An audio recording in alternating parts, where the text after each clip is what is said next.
back because my fan on my laptop is acting up. I can't, but I can't hear your fan, Alex. But yes, welcome back to Beyond the 90. It's all good, mate. It's all good. That's my fault. I should have told you beforehand. Yeah, welcome back to Beyond the 90. We've got Alex and also special guest, as per usual, one of the family now. Rich, how you doing, mate? Hey, guys. Yeah, I'm good. How are you? Yeah, not bad, not bad. So today we're just going to be probably going over. Obviously, it's been a while since football. It seems like ages since it's been a last game of football. The Man United game seems so long ago now. Anyway, we've got Man City. It's going to be a hell of a game. If you guys want to ask us any questions, leave them in the comments down below, and we'll try and get to you. But let's just crack straight into it. So we've got a few players coming back. We're going to go over some of the press conferences that Brendan Rodgers has said today and some of the things he has said. So the good news is we've got some players fit. So there's been a few players that have been out from the Brighton game. Exactly, Rich. Your fist just in the air. I just see that. However, a few players that are now officially back are Ricardo. Maddison looks back. Pratt has now, he's been on international duty. He's back as well. So these three players obviously come back into the team. And this, again, over to you, Alex, but that can only be a good thing. I mean, strength and depth coming up against a big Man City side that are on form. We want to see the players back, and this is brilliant. Well, especially from the fact that we've been screaming bloody murder because all our players have been getting injured. As fans, we're like, what are we going to do? Barnes is out, Maddison's out, Ricardo's out. Like the list went on and on and on. And all of a sudden, we're like, okay, we have Maddison back, we got Pereira back, we have Pratt back. All of a sudden, this injury list has slowly started to disappear, which is good, especially at this time of the season. It's really it's the end of the run. We're running it down, and you want a healthy squad. And because we're out of the Europa, I think this is just even better for us and all these players that have been on rest because they weren't in international duty as well. Yeah, exactly. And just to repeat some again, I just want to go through individually. Brendan Rodgers confirms that James Maddison is back and fit, able to fit. He's not, quote unquote, he's not at 100% match fitness, but he looks great in training. There's no pain. That's good news, which can only be a good sign. He also confirms that Ricardo is fit as well. So two massive players for us, Rich. And we'll get onto a little bit if they both start. However, it can only be a good thing with that amount of players and obviously pushing for the strength in the squad as well. Yeah, exactly. It's a fantastic time for them to come back just before what is probably going to be the hardest game of the season so far. So, there's nothing more to say than what Alex just said there. It's perfect. Can't be happier that, obviously we'd like some more back. We'd love, obviously some of them to pull miracles and James Justin come back and Harvey Barnes come back and all the rest of them, But, hey, look, to have people coming back and not hearing about more injuries, that's absolute blessing. Yeah, I'm fine with that. Yes, and just coming up to the end of the season as well. But yes, a couple of players that aren't available. Obviously, Harvey Barnes is still quote unquote a long way to go, but he won't be rushed back as recovering from a big knee surgery. And then Cengiz Under is not available, and obviously James Justin with that horror injury, he's not anywhere near close. So that'll be towards the end of the year. However, the squad is coming back. And also one thing I wanted to mention as well is the number of players that are going to be fit for either team. Obviously, we've had a break for 2 weeks, to be honest, not doing football content on this channel in terms of covering Leicester City, apart from the women's, which we've covered as well, in terms of the men's, I mean. However, in terms of some of the players that didn't go, like the likes of, for Man City, Mahrez didn't go, Laporte didn't go, Jesus didn't go, and Fernandinho did not go as well. So they're big players for Brazil and for their international teams that haven't gone, Alex. And that's something that I didn't expect, to be honest. Normally they do everything is the yes. Wes Morgan is still injured. I think he's had 2 games, I think. So, but yes, but apart from that, they've got quite a few players. But however, I think part of it is Corona, and I think they are trying to take it seriously. I was speaking to Daps yesterday in terms of what they think. And he goes, Pep's the kind of manager that's going to look for revenge. They want redemption for that 5-2, or how we made them feel. So they're going to be right up for it. What do you think? Oh, I think it's going to be a solid battle. Right from kickoff. I think it's going to be one of these matches where, I think a lot of people are predicting one thing, but I don't know what we're actually going to get. It's going to be kind of like the last match where we won 5-2. Nobody really expected that. Everyone expected a Man City win. Having said that, I think, with a bunch of their players being able to rest, I think it's just going to bring the competition a little bit more fierce when when kickoff does begin. Because, at this point of the season, if you can rest your players for a week or 2 weeks, you got to capitalize off of it, especially with such a condensed season that we've had this year, with all the competitions being played. If you can get 1 or 2 of your players that are, top players on your team to rest 2 weeks, that's dangerous. Yeah, you're right. And I think one thing as well, though, Man City don't just have 1 or 2 top players. Every single person in that team is absolutely quality rich. But again, so regardless of who they play, it's that they are going to be up for this game, and they're going to really want to show that we deserve to win the title, because it's just kind of, they're not fully 100% clear to win the title, but this is just going to be, I think I was speaking to Daps yesterday as well, this will be they've beaten every single team in the Premier League. We're the only one that they haven't beaten yet. Yeah, they are going to want it. I would also argue that we're going to want it just as much for different reasons. However, they are an absolute force. I mean, they are just unbelievable right now. It is genuinely scary. Like, it is scary to see how well they play and how they're just. It's like Liverpool of last season. That's what they've reminded me of. But obviously, they're doing their unbeaten record and obviously winning record as well, straight winning record, etc. It's scary. And like you say, it's fine if they get a couple of injuries, because they've got equal quality waiting on the bench. Or so it's not even as if they lose anything by having someone.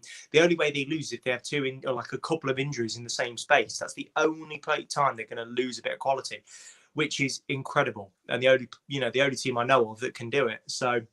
But I think we have more of a team spirit, and I know that sounds stupid considering how well they're doing. But I think we've got more of a team spirit, and we've got more. We will want it for better reasons than they want it. Yeah, I totally agree. And also, remember, team spirit is one of the main reasons why we won the league. You can't. It's not something you can put quite a finger on, but it's that kind of. I think they've been Brendan Rodgers' quote is the kind of silver medalist mentality, and this is what he's kind of pushing back into the squad at the moment. But on our side, obviously, a few players that have been rested from international break. There's been a lot of players that have gone back out. Alex, Vardy's obviously not played any games in 2 weeks. Ricardo hasn't. Maddison hasn't. Perez hasn't. I think that's about, obviously Barnes hasn't, but that's because he's injured. But of the players that are fit, I mean, there's been some sensational performances on the international week as well, with the likes of Charles Sionchu having one of the best strikes in the world, Haaland in his back pocket and scoring a goal, which is fantastic. We've had Dennis Pratt, part of an 8-0, 1 goal, 2 assists against, I can't remember the name of the team now. Because what was it, Macedonia? Was it not Belarus? I want to say Belarus. Belarus. Okay, I think so. Yes, you're right. I forgot. Anyway, yeah, again, so brilliant, but this can only be a good thing. However, talent, tiredness wise, I mean, Yuri Tillemans is another one. He's actually rested along with Kevin De Bruyne for that game as well. So it shows you that there are rotation in the team, and that Belgian squad is absolutely amazing. However, the fact that they're both getting into that team is fantastic. But it's coming back to, obviously, we've got the likes of Vardy, Ricardo, Maddison, Perez. These players will be ready to go now. The likes of Vardy, give him a couple of weeks off to just rest his groin. Hopefully he's going to come firing. And yes, it was Belarus. Thank you, Ethan. But yes, over to you, Alex. Yeah, Rich. It does benefit the fact that, we do have players that we have been able to rest. Like, I think Vardy is going to capitalize off this rest. I think, Perez will capitalize off of this. And I definitely believe that Ricardo is another player, and Maddison as well. They've all capitalized off of this rest. There are slight concerns. We've discussed this all the time, with such a shrinking schedule this season, and you have players going out on internationals. I did catch some of the highlights, and I did see how just Tielemans, when he was playing, just looked exhausted. And you really hope that, that time that he was able to rest is going to be able to come back to the team and just, be able to continue and not really, be lacking, anything at that point. But It's interesting. I did see the Sionsu goal, and he just was incredible. I hope that he comes back and just brings that back to Leicester and all that. But as much as internationals, they can benefit and they can really boost your morale. It will be very interesting to see who and if they can bring it back when they come back on Saturday. Exactly. And you got to remember, obviously, Man City were a different team, but also so was Leicester City the last time. I know was put in. Did he play? I don't know. I think he might have done. Him and Nacho played. I saw something on Twitter. I think they played, both of them. However, that squad that was playing against Man City, people forget how weak it was. I mean, the likes of James Maddison was just coming back from an injury. Dennis Pratt did fantastically in that midfield. Ricardo was still not available for that one. Soyuncu wasn't available because it was Fofana, Amate, and Evans at the back three as well. So in this, and Ian Asher wasn't playing. So there was quite a few players that were out. And Didi was a big miss. That's what I wanted to put. Didi was a big miss for us in that game. However, we still managed to. The partnership between Tielemans and Mendy was really shown in that game and how they broke up the pressure. But I think overall that's got to work in our favour. Both they're the form that they're in, the form that we're in. I think we kind of fancy them, and also the strength that we have of the squad, Rich. Yeah, I think that's the thing.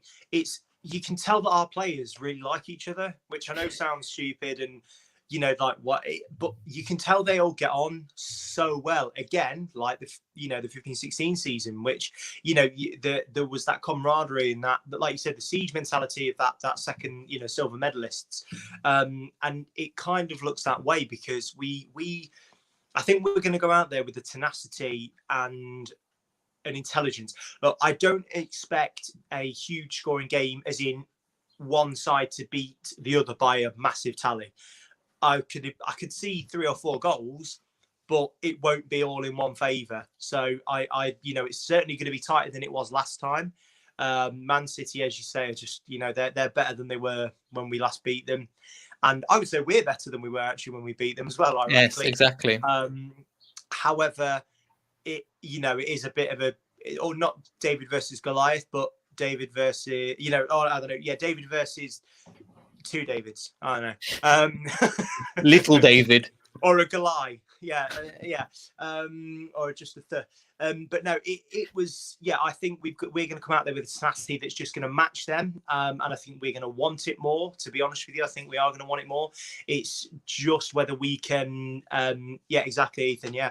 It's just whether we can let our quality shine. I think it's a case of, if we're playing the best we can, and they're playing the best we can, I'll be completely honest, I think they're going to beat us. But if we're playing the best we can and they're not playing the best they can, then we're going to beat them. It's as simple as that. It's going to be a tight game, and I was talking to yesterday on the preview with a Man City fan, talking about that and how again there's not been really a boring game under Pep. I mean, there's a 4-2, there's been the 5-2 of recent, there's been the 6-1 we got drummed under Claude Puel, where that wasn't a great game to I'm glad we weren't doing beyond the 90 there. I was like, what's the point? It's rubbish. In them kind of games. However, it's not been a boring game, Alex, and again, I wanted to bring back to a point. Do we see this as a free hit, or is this a game that we are going to try and go and win? Because at the end of the day, yes, if we've dropped points here, then let's say the worst case scenario, everybody picks up points. We're still only 2 points behind, and that would look okay for us. So would you see it as more as a free hit for us, or is this an opportunity to go and get something? I think every game under Rodgers is a game to get something. I think their mentality is has shifted to a way of looking at every game as a way to capitalize any type of point that we can muster off of that game. So, if we get a draw tomorrow, on Saturday, I consider that a victory. I'm kind of like with Rich on this one. I'm kind of gearing the fact that Man City is going to win, but I think that if we get a draw, I think that's a win in our books. And like I said before, Rodgers and the way that he goes into each game with this squad is, let's see what we can do. We're not just going to come into this game and expect ourselves to lose because it's Man City. We're going to, come in, give 120%, and whatever that outcome is going to be that outcome. Yeah. And I'm hoping so as well, because again, just a now, and again, another phenomenal game. That 2-0 with Ricardo Belter, that was phenomenal. The 1-0 last season, it feels no 2 seasons ago when Rodgers first joined, and that company absolute fireball of a goal that just it was just absolutely insane. So there's not been a boring game under Pep, which bodes well for the neutral, but I think for us as well. But another point, just over to you, Rich. International break. I hope this international break doesn't disrupt our form too much. Good form. I don't think it will, to be honest. I think Brendan Rodgers is like, right, you're back. Let's get training. We've got an important game. Let's get it sorted as well. Yeah, and also it's the last international break now, and that's it. So it's a case of, right, they can just concentrate now. That right, brilliant, internationals are done now. You put that to bed. You crack on with your domestic cup and domestic league, and that's what they're going to do. I think we've got we're in such a good position to have such a special season this season, not only obviously within the Premier League, but also with the FA Cup. So I honest to God think that these players will let nothing distract them, disrupt them. Like a comet could fall onto the King Power and they'd still play, and still try and win. So yeah, and Alex said it perfectly. Brendan Rodgers isn't going to set up for a draw. If we get one, that would be probably count as a win for us. But he's not going to play for a draw. And also, can we just point out how good it is that we're talking in this way? Because imagine this last year when everyone was going, last season, where everyone was going on about how we just couldn't beat any of the top six, and we couldn't, we just couldn't play against any of the top teams, and look at us now. Like we're the only club that hasn't dropped out the top 4. We are absolutely destroying it, and we're now coming up against Pep, going, yeah, okay, this is going to be a tough game, but we can. And it's not, I'm not going, oh my God, I really think we're going to lose. I think Alex just slowly went out of shot, perfectly. Anyway, sorry, Rich. Perfect if you were on some sort of yeah. chair. If we just hand it over, I go across this way and then he slowly removes out of frame, that'd be brilliant. But no, my main point was that it's great that we're in this position where we're playing the top team at the moment, and I'm not worried that we're going to get spanked. Yeah. It's a great position. Yeah, not even just going to get spanked, Alex, but just generally, I think they can bring to the King Power. And yes, we have been weaker at home, but we can do something. And that's something that I didn't think under such a strong team that we could. I mean, the way I don't know the formation he'll play. We'll talk onto the formation and stuff around that in a little while. But how are you feeling towards this game? Because I'm excited, just even for a neutral perspective. I think it's one of the highlights of this weekend for sure.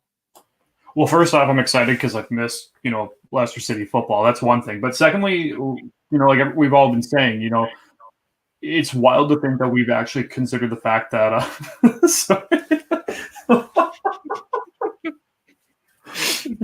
I just had to bring it up. Oh,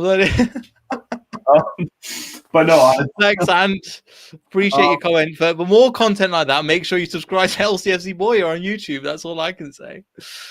But I honestly think that we could.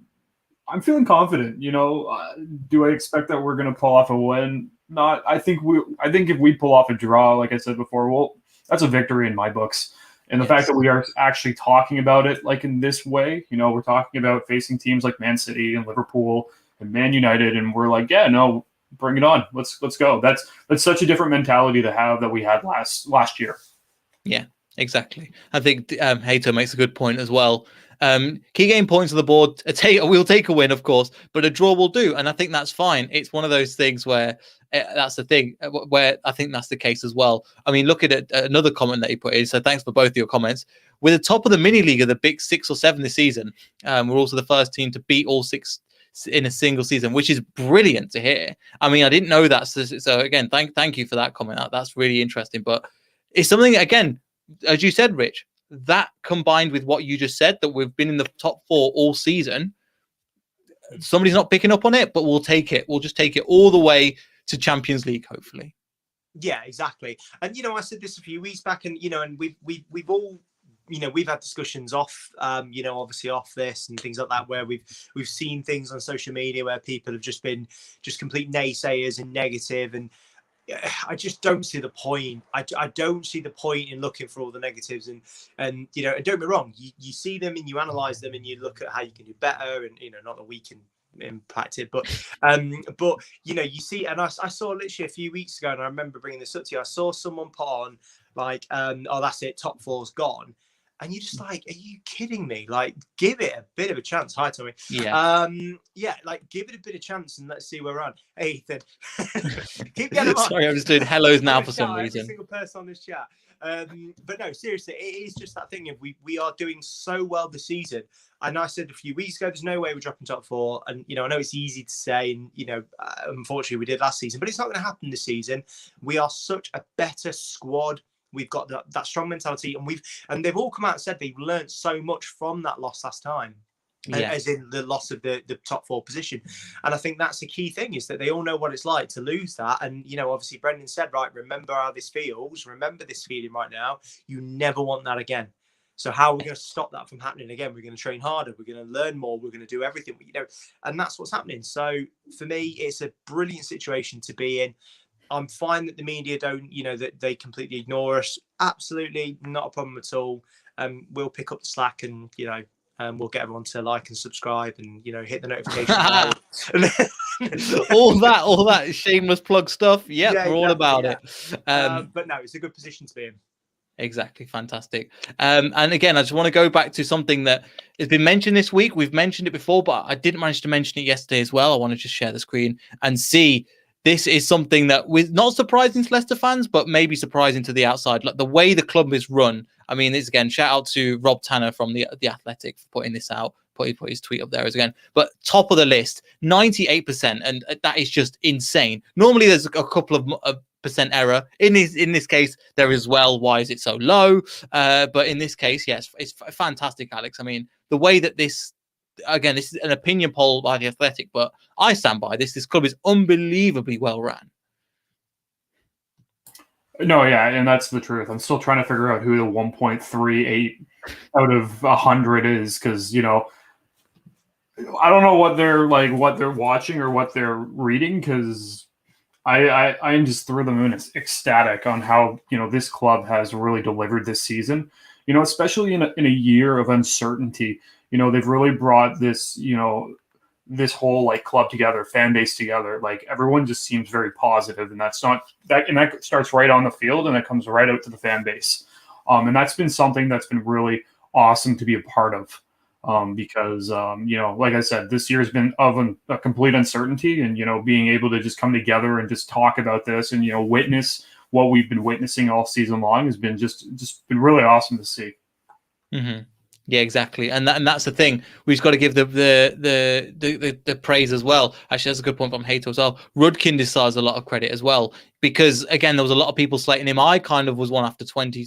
Not going to lie, after 2016-17, going, "Come on, lads, we've kind of ruined this. What is going on?" And I didn't quite understand football as much then. I'm going to be completely honest, because that's something that I've always looked at and gone, "Oh, well, it's this person, this is his fault." When realistically, there's more than things that happen, but just on the way the club's run. And there was another poll as well. We were at top of that, or nearly top of that, in terms of how. I'll put it up on screen, about how happy are you with the manager.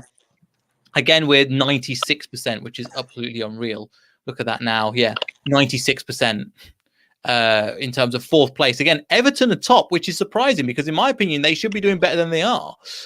Anyway, Liverpool, again, 98%. Leeds, 98%. Man City, not surprisingly, Leicester, and then Burnley. And then after that, there's a bit of a drop-off. But yeah, again, we kind of got to be happy with that, Rich, just the way that the club is run, and also the person that is probably one of the most important people at the football club at the moment, that is getting the best out of players. Absolutely, and I think there's something to be said for everyone, at the club, and they go on about that. There was the kit man recently just did a run, load of runs around the for charity. I forgot his Rob Macca, isn't it? Yes. He did an amazing run, and I know there was a big thing about it, how Brendan had actually run with him. You know, for I believe, was it one of the he had to keep going like 7 laps around the stadium or something, like every half It was hour. a 10. Yeah, it was something crazy, like a 10K once per hour. Yeah. Yeah, so it was for 24 hours. I'm sure it was every half hour he went out and did another 7 laps or something like that. It was ridiculous. But Brendan actually went out and did some with him. Now, usually they say that, you know, there was a few things that managers usually will go out, do a bit of Publicity. Yeah, get a picture taken and then go, right, I'm off, thanks a lot. But Brendan didn't. He just went out, actually did it with him, supported him. You know, I accidentally met Susan Whelan once. I went to do it was a really weird situation. I'll really quickly tell you the story, but I was doing it was way before COVID hit, and we were exhibiting for our business at the King Power Stadium, which I was really excited about. So I get in the elevator with my friend, and I've got like with this guy I'm at work with who's got no thing of football whatsoever, and I'm just sort of stood there talking to him, and before the door shut, she walks in. I didn't see it was her. Door shut, and I look, and I was like, I was going, "You're Susan Whelan," and she was just like, "Yeah." I was like, so I turned to my friend, and I was like, "She runs the club," like that, really weirdly. And she heard me say that, and she was like, "Oh, I take it you're a fan." I was like, "Yeah, I'm, massive fan." But she shook my hand. She was absolutely lovely. I was so bloody messed up. I got off of the wrong floor. I ended up getting off on her floor as well. I looked like some weird stalker. So I was, sorry, wrong floor. I had to get Can I get your autograph? Yeah, exactly. Can I have a job? Yeah, what's your license plate? No, so it was, but no, she was so lovely, and that for me is such a big sign for how the club is, because, like you say, it comes from the top. You know, so if they're, no pun intended, just realised what I said there. Yeah. But yeah, so they are. Yeah, exactly. Yeah, top deserves credit. They are such. It is a family-run business, and you can absolutely see it. So for me, everyone does their part, from the kit men to the players to the ball boys to absolutely everyone, to the coaches. So it's incredible to see. Incredible to see. Yeah, and they've kept the same staff behind the scenes. There's not a lot talked about the staff, but the lunch ladies and people, the lunch ladies, the dinner ladies, I think they say, the professional term. I'm not sure, but that the kit man is exactly, there's been the same since Matt Pipe was on the podcast recently, saying the same kit man is there, and this all helps like the rigidity of the squad and that family vibe, and that's something that's, again, Alex, once you come over, you'll be able to experience and see that without trying to name drop too much, but when we were there at one time, Emil Heskey's brother is still doing work as a as a steward down there. It's like, and this kind of mentality is like, it's still there. It's really, really cool to see. So again, it's right through the squad, and you'll be able to feel that, and that's the difference, I think, especially when fans. You saw how much things dropped off a cliff where fans aren't there. Yes, there are negative people in the ground when you hear it. That's going to be everywhere. But Rich can tell you as well that it can become a fortress at times, especially in recent. I remember. Can you remember the? Were you at the Burnley game? The memorial game for Vichar. I've got the scar. Yeah, I'm gonna say I've got the scars. And it was the first game that I brought my girlfriend to. She wasn't bothered by football. I said, "Look, I really want to go to this game. It's really important. I don't usually get to go to games anymore. I used to be a season ticket holder, but I can't get to them anymore." And but I go to as many as I can. I was there at the first game of the 15-16 season when we beat Sunderland. Wow. But yeah, so I was at that game, and just the atmosphere. There was no way we were losing that game. Absolutely no way we were losing that game. It was incredible. Yeah, and it was a lot of the time, again, the first game of the season, without trying to, we'll bring it back on topic a little bit, but the way that obviously we lost Cambiasso, we lost Nigel Pearson, it could have all fallen downhill, and the club like, right, well, let's just get behind this man, give him the opportunity and see what happens. But it's incredible. Anyway, I don't know if you've got anything else to add, Alex. I know we've just kind of talked at you for the last 5 minutes. Honestly, it's really cool to listen because, coming from Canada, you only get to witness it watching it on TV. So it's a completely different perspective when you get to hear, fans that are actually in Leicester and get to witness it firsthand. It's really, really awesome to hear about. Yeah, and that's what I think Matt Piper quite epitomizes that as well. Just his interviews, the way he is, and obviously being a Leicester boy, he understands that kind of perspective. So again, shameless plug, if you want to watch our interview with Matt Piper, you can go onto our channel and click that. It's really, really good after this. And yes, there is just some absolutely brilliant performances. And I'm not reading out the Cardiff result. Beat Man City, beat Chelsea, and then lose to Cardiff. I know that's the Leicester way at the same time to be like that. Anyway, we will go or pull up something that I've quickly pulled together once again about the formations. This was a formation that we played against Man United. Obviously, 3 at the back, 3-4-2. Tielemans and Ndidi bossing the midfield over the likes of Fred, Matic, and Pogba, which is insane if you think about it. Mark Albrighton doing his job. Iheanacho and Perez again. Perez didn't do an amazing. He didn't do like a 10 out of 10. However, his performances again was sublime, especially pushing into midfield and his tracking back. I know, Rich, you've touched on that a lot. But just on over to you, Rich. Obviously, we've got the likes of Dennis Pratt fit. We've got the likes of Ricardo Pereira fit. Do any of these players start for you, or is it don't change a winning formula? Because we said the same thing about the Brighton game when he went and put in Johnny Evans and took out Daniel Amate, and then I think he brought in a couple of other players as well. So he is willing to change it where he sees fit. I think it's difficult because we can say don't change your winning formula, but we don't see what's happening in training, and he obviously does. And that is something which I really like, is that he does take into account these things. So he will take people out if he goes, well, actually, I've got this person that's been doing really well in training, so I'm going to stick them in. Yeah, you did really well in that game, and we won. Fantastic, well done. But the person's been doing really well. They've been obviously showing themselves. So for me, yes, I would stick with that, as it's obviously working. It just gives us so much more strength in depth off the bench, and that's the key thing. It's no longer, they'll probably not start with Mahrez, or they'll probably not start, which is just ridiculous. But anyway, yeah. Probably our most skillful player of all time, and they don't even start him. But yeah, so for me, it's a case of let's have these players that are ready to come on and give 30 good minutes of absolute just everything they've got, and bring them. I have no idea about FIFA, mate, to be honest. I don't even have a console, but it was the closest thing I could find. It looked quite pretty. But no, it's just it is for me. I just think that we've got to bed them in. Obviously, we can't just go, knock yourselves out. Although obviously Pratt played, Pratt played the other day, so he's obviously fit. He can obviously do it. However, he doesn't. He's the only one that I'd swap for Perez, maybe. But I don't know. It's difficult. Yeah, it's going to be interesting, especially on that right-hand side. I mean, the likes of, we've got Albright on that right, who we know can do a job. Again, a fantastic player, great servant to the club. He's going to get a decent performance every single game, going to run his socks off. But then with Ricardo fit, we're going to play him. I mean, we're looking like it's a really strong team we're going to put out either way. Up top, obviously, you got Perez, but then you got the likes of James Maddison. I think it would be slightly early to bring him in, but Dennis Pratt as well. So you've got this running power, and so you've got the options of either the defensive player in Perez, the more legs player in Pratt, and then obviously the more technical player in Maddison. But if this was your opinion, who would you change and why? Ooh, that's tough.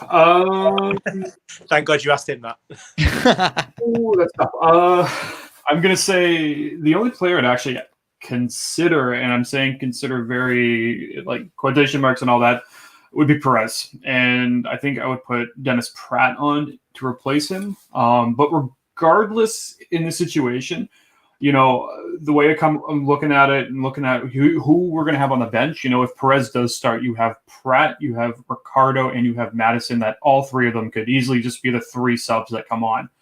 And that's just absolutely amazing to say. And it's the kind of I feel like Roger's going to stick with that starting lineup, and he's going to have all 3 of those players on the bench, and those are the 3 players I would not be shocked to see come on. Like those are the 3.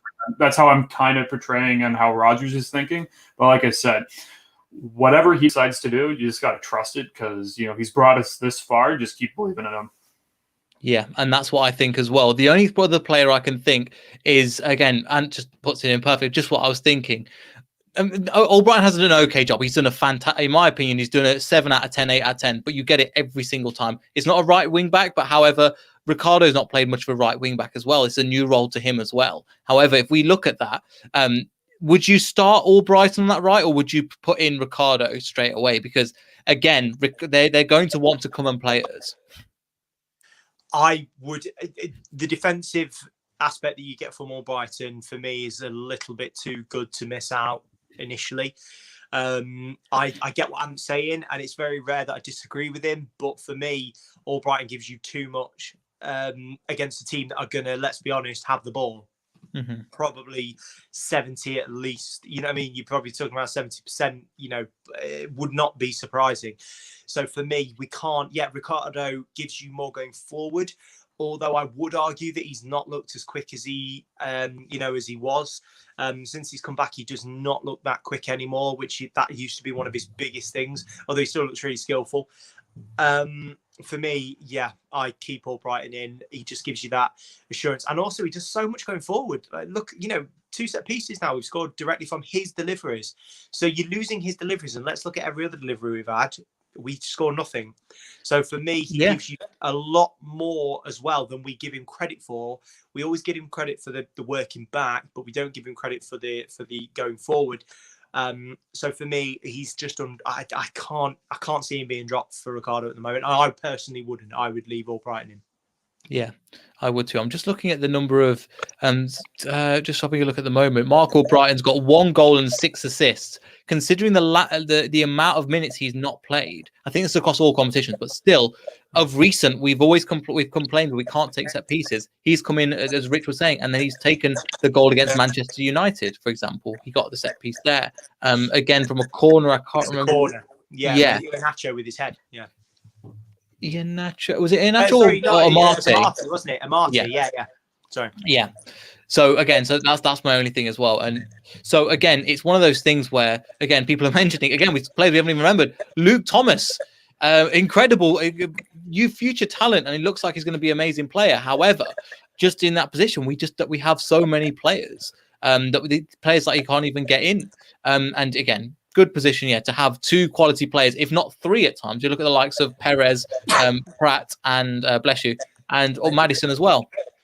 But yes, but I think that is everything. The man that's most on form against his old team, Alex, Kelechi Iheanacho. We've not even mentioned him so far. But just, is he going to come back to haunt his own club? I'm not a betting man, but I'm not going to say anything. Nope, I can't do it. Okay. I can't do it. I'm not jinxing it. Fine. The Canadian has bailed. Rich, over to you. He's going to score a hat-trick. No, I actually think he'll get a couple of assists in this game. I think Man City are going to be more wary of him based on his form, so they're going to close him down more and not give him as much space. So I think they'll open up for Mr. Vardy. And I think Iheanacho will repay the favour. Although he has tried to repay the favour a couple of times, and Vardy's just gone, not today, thank you. That's fine. It's not quite happened. However, it's one of the things that I think. I think it will. And yes, gets back on fire. Bearing in mind, we've got 8 Premier League hat tricks in total. So Stan Collymore got 1, Jamie Vardy's got 3. 2 of them are against Man City. So we could be looking at a third. I know Alex doesn't like to say. However, again, if you see that, that will be an interesting thing, because if you go back to this again, if you take Iheanacho out of the equation, then you've still got Vardy to compete with, and Perez and Tielemans, and you can't mark them all out of the game. Before it was only 1 or 2 players, but in general, Alex, like if they do go after Iheanacho, then it leaves Vardy free. I mean, we're smiling either way, to be honest. And then Dennis Pratt, look, you can put a goal in from outside the box as well. Well, it's funny how the tables turn really quickly. You know, at the start of I would say last season we were talking about, you know, Vardy seems like the only one that can ever do anything, and everybody would be covering him. And, you know, last season we were discussing that, you know, Barnes couldn't hit the broadside of a barn and all these other things going on. Now we're talking about, you know, well, you know, if they cover Nacho, then Vardy's open. Well, if they cover Vardy, Nacho's open. Oh, but you forgot that Perez is there. Pratt could be there. You know, Tielemans, both Ndidi. And then you can talk about Castagna, and you can talk about Albrighton or Pereira. And then you have Fofana just trailing in the back being like, I'll just run it up. So, like, realistically, you have everybody that can make some sort of, you know, effort, and they could, you know, challenge to, to create a scoring chance. Exactly. And they're all improved from even the last time we played Man City, which is brilliant. I mean, again, just at this point, Ethan, Cengiz Under is still injured, so he won't be available. He's still suffering with a hamstring injury, and I can't really see him playing any more minutes for Leicester City, especially with the 3-5-2 formation we're playing at the moment. Barnes is more likely to, from his injury, to come back in. And then, yes, just final thought. Yeah, hello to Doug once again, and yeah, thanks for the comment. I'm hoping that we can do. We'll have to see. But yeah, thank you so much, everybody, for watching, liking, subscribing, and all that good stuff. Yeah, make sure to check out the channel. We've got a very special. I don't want to spoil who it is, but there's a very special guest coming on as well. Alex knows who it is as well, so I'll tell Rich just after the show as well. Who we've got before the Leicester City Women's. If you've not checked that out, Owen Palmer-Atkin. We've got an interview with him. Make sure you check that out. Fantastic 50-minute interview and deep dive into his life and his life and how he got into football. Super interesting. And yes, make sure to tune back in for the Saturday show, and we'll be able to cover get your thoughts in post-match. But anyway, like, subscribe, all that good stuff, and we'll see everybody in the next video. So goodbye.